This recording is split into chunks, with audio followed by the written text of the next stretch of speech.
ముద్రగడ పద్మనాభం వాస్తవంగా నిన్ననే వైఎస్ఆర్ కాంగ్రెస్ పార్టీకి సంబంధించినటువంటి పొలిటికల్ అడ్వైజరీ కమిటీ, ఆ అడ్వైజరీ కమిటీలో ముద్రగడ పద్మనాభాన్ని సభ్యులుగా తీసుకున్నారు 33 మందిలో. అన్నప్పుడు గతంలో ఇట్లాంటి పదవులకు సంబంధించి నాకొద్దు, ఈ బాధ్యతలు వద్దు, నేను బయట ఉంటానని చెప్తా ఉంటారు కదా, అట్లాగే చెప్తారు అనుకుంటే లేదు. ఇప్పుడు తాజాగా ముద్రగడ పద్మనాభం స్వయంగా ఒక లేఖ రాశారు, బహిరంగ లేఖ.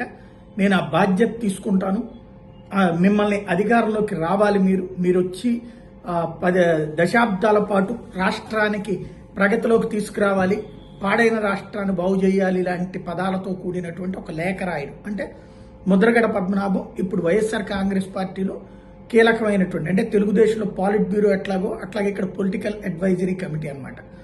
అది ఇక్కడ దాంట్లో సభ్యులుగా ఉండటానికి అంగీకరించడం అన్నది నెంబర్ 1.